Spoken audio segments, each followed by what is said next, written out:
UP के जनपद मुरादाबाद के थाना नागफनी क्षेत्र की रहने वाली नन्ही बच्ची वाची ने सूबे के मुखिया योगी आदित्यनाथ के जनता दरबार में हाजिर होकर मुरादाबाद के सीएल गुप्ता स्कूल में एडमिशन की गुहार लगाई है, जिस पर मुख्यमंत्री ने बच्ची से चुटकी लेते हुए पूछा कि कौन क्लास में कराना है एडमिशन, तो बच्ची ने सीधे सीधे सीएल गुप्ता स्कूल का नाम लिया। तो वही मुख्यमंत्री ने पुनः चुटकी लेते हुए कहा कौन क्लास में करवाना है, 10th में कराएं, 11th में कराएं। इसके तुरंत बाद ही मुखिया ने एडमिशन कराने के आदेश कर दिए हैं। आज ही एडमिशन हो जाना चाहिए। योगी जी के आदेश के बाद नन्ही बच्ची का 4 घंटे के अंदर ही मुरादाबाद के सबसे महंगे स्कूल में एडमिशन हो गया। वाची से जब मीडिया ने बात की तो वाची मुख्यमंत्री से मिलने के बाद बहुत खुश नजर आए और सूबे के मुखिया ने वाची को चॉकलेट भी दिया है।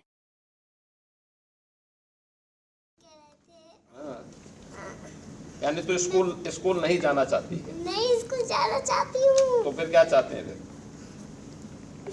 फिर क्या चाहती है? ये कह रही हूँ, हाँ, आप स्कूल में एडमिशन करवा दो। अच्छा एडमिशन? हाँ। अच्छा कौन क्लास में? सीएल गुप्ता में। अरे कौन क्लास में? और वो नाम नहीं पता ना मुझे। अच्छा 10th में कराएं, 11th में कराएं? इसका एडमिशन करो भाई, इसका एडमिशन हर हाल में हो जाए, घबराओ, ठीक है ना? स्कूल एडमिशन होगा, ठीक है? बच्चा क्या नाम बेटा आपका? वाची। आप कहाँ गए थे? लखनऊ में किससे मिले हैं? मुख्यमंत्री से मिले हैं? क्या हुआ बताइए। कहाँ गए थे? मुख्यमंत्री जी के पास। अच्छा क्या कहा, क्या बातचीत की उनसे? बातचीत ये हुई थी, हाँ, मैंने उससे ये कहा आप स्कूल में एडमिशन करा दो, तो फिर वो कह रहा है करा देता हूँ। कौन से स्कूल में कहा था? सीएल गुप्ता में। अच्छा आपका एडमिशन हो नहीं रहा था क्या? नहीं, क्यों?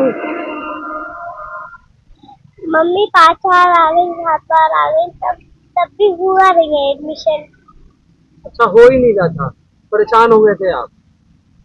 फिर आप कहाँ गए? फिर मैं मुख्यमंत्री जी के पास। अच्छा उन्होंने और क्या बात की थी आपसे? और कुछ नहीं कहा, बस यही कहा था। चॉकलेट दी थी? चॉकलेट दी थी? क्या दिया? और बिस्कुट और चॉकलेट। आप हैप्पी हो? अब एडमिशन हो गया? हाँ। हुआ क्या? सर मैंने आरटीई के तहत गवर्नमेंट की जो योजना है उसके लिए मैंने सीएल गुप्ता में अलाइनमेंट करा था बच्ची के लिए दाखिले के लिए। तो मेरा दाखिला उसमें अलाइनमेंट सीएल गुप्ता स्कूल को हो गया था। उसके बाद मैंने यहाँ पे फिर आके अपने पेपर सबमिट करे, तो इन्होंने मुझे गेट से यहाँ से बाहर सबमिट करा के यहाँ से वापस भेज दिया। बोले आप घर जाइए, हम आपको कॉल पे बता देंगे। तो जब 15-20 दिन हो गए फिर मैं दोबारा आया। फिर मैंने उनसे कहा तो गार्डों ने फोन करके अंदर से उन्होंने कहा चलिए आपकी प्रक्रिया चल रही है, अभी कोई प्रक्रिया हुई नहीं है, आप जाइए हम बाद में बात करेंगे। मैं दूसरी बार भी चला गया, 1 महीना मेरा कंप्लीट हो गया। 1 महीने बाद फिर मैंने कहा कि मैंने यहाँ से आश्वासन कुछ नहीं मिला, तो मैं जाके बीएसए साहब के पास गया। बीएसए साहब के पास जब जाता हूँ तो बीएसए साहब ने भी कहा देखिए वो बड़ा स्कूल है, टाइम लगता है आपके कागज कंप्लीट होने में।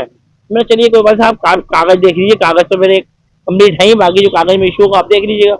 तो उन्होंने कागज की जाँच कराने के लिए कहा, जाँच चल रही थी, चलती रही, लेकिन वहां से भी आश्वासन नहीं मिलता रहा, कोई इस तरीके की बात बनी नहीं। फिर मैं दोबारा गया, 3 बार गया, फिर 2-3 बार जाने के बाद बीएस साहब नहीं मिले। फिर मैंने कहा ये सब टाइम टूली चलती रहेगी, इसमें कोई प्रक्रिया चलेगी नहीं।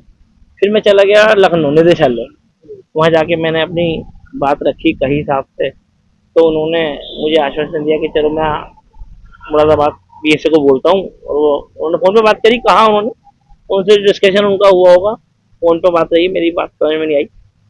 मैं फिर लौट आया है मुरादाबाद। फिर 1 हफ्ते बाद 10 दिन बाद फिर मैंने कोशिश करी, मैंने कोई प्रतिक्रिया आई सर बीएस साहब के पास जाके, बोला अभी कोई प्रतिक्रिया रही है, अभी कोई चांस अभी है नहीं। तो मैंने चलिए ठीक है। फिर मैं दोबारा फिर लखनऊ गया निदेशालय में। तो जब निदेशालय गया तो उन्होंने मुझसे कहा कि हम कल लेटर बनाए, आज लेटर बन के पहुँच जाएगा, वो फैक्स चला जाएगा, आप कल भी ऐसे सबसे मिल लीजिएगा। तो मैं यहाँ जब लौटा वहाँ से, तो वहाँ से फैक्स आया हुआ था बीएसए ऑफिस में। बीएसए ऑफिस में फैक्स आया हुआ, तो मैंने उनसे कहा सर वहाँ से कोई लखनऊ से फैक्स आया? बोले हाँ साहब आया है।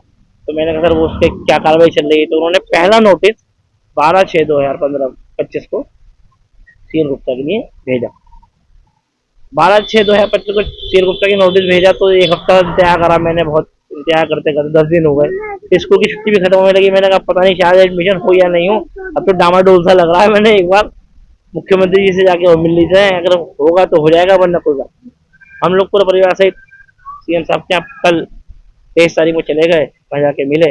मेरी बेटी का सौभाग्य, मेरा भाग्य के हमें मुख्यमंत्री जी मिल गए दरबार में, और मेरी बेटी से वार्तालाप हुआ कि उन्होंने तुरंत आदेश दिए कि साहब बच्ची का एडमिशन करें। आपको साहब ने बुलाया आपका खुदा था? जी कल फोन आया था इनका, अब इन्होंने बुलाया है मुझे, 22 दिसंबर को अभी।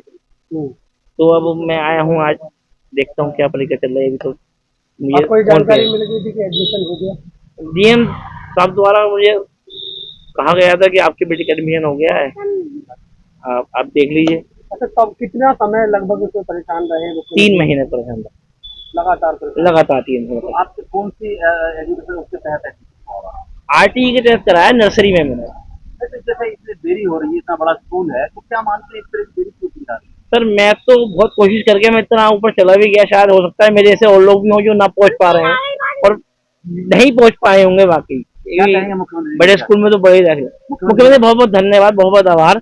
और ये चाहूंगा कि साहब मेरी ऐसी जैसी बेटी का मेरी दाखिला कराएं, ऐसे और भी बेटियों का दाखिला कराएं। मुझे करने देगा